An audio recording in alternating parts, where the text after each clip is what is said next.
नमस्कार शेतकरी मित्रांनो, मागच्या 4-5 दिवसापासून कापूस बाजारात उल्लेखनीय सुधारणा दिसून येत आहे।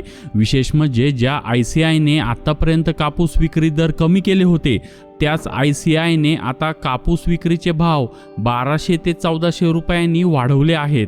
आंतरराष्ट्रीय बाजारातही कापसाच्या दरात तेजी दिसत असल्याने देशांतर्गत बाजारालाही आता आधार मिळत आहे। मग पुढे कापूस बाजारात काय घडणार? आताचे भाव टिकून राहतील का?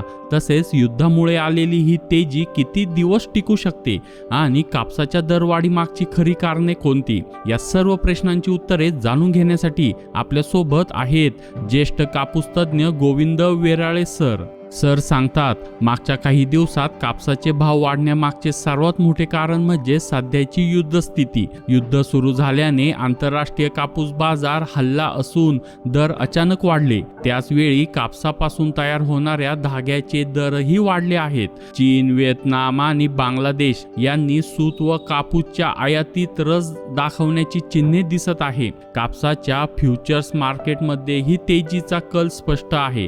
या वाढीचं आणखी एक कारण म्हणजे डॉलरचा दर हा 94 ते 95 रुपयाच्या दिशेने गेल्याने कापूस आयात महाग पडत आहे। भारतात यंदा 47 ते 50 लाख गाठी आयात होतील असा अंदाज होता, पण डॉलर महागाईमुळे मोठी आयात होण्याची शक्यता आता कमी आहे। उलट भारतातून कापूस आणि सूत निर्यातीला पुन्हा संधी निर्माण होऊ शकते। या सर्व परिस्थितीमुळे सध्या बाजारात 8000 ते 8100 रुपये प्रति क्विंटल असे दर कापसाला दिसत आहे। CCIची खरेदी बंद असली तरी बाजार भाव CCIच्या समांतर मिळत आहे, परंतु हा भाव किती दिवस टिकेल यावर मोठा प्रश्न आहे। पेट्रोलचे दर वाढल्याने आर्टिफिशियल फायबर महाग झाले आहे आणि त्यामुळे नैसर्गिक कापसाला मागणी वाढली आहे। पण हे सर्व युद्धावर अवलंबून आहे।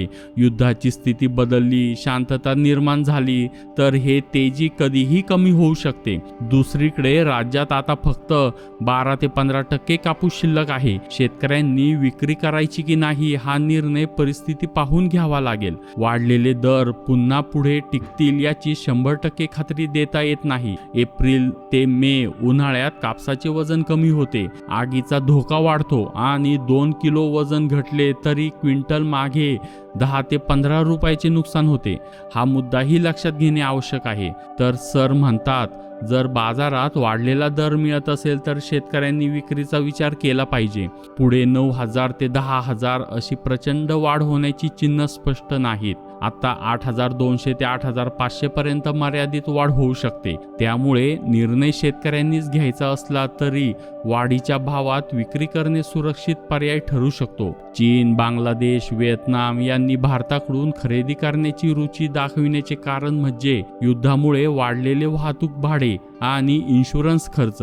अमेरिकेसारख्या दूरच्या देशातून कापूस आयात करणे सध्या महाग आणि जोखमीचे आहे। भारताकडून खरेदी करणे कमी खर्चिक आणि सुरक्षित असल्याने या देशांची मागणी वाढली आहे। पण हे सर्व तात्पुरते ठरू शकते। युद्ध स्थिती शांत झाली तर त्याचा पर्याय बदलू शकतो। त्यामुळे सध्याची तेजी अधिक काळ टिकेल असे म्हणणे योग्य ठरणार नाही।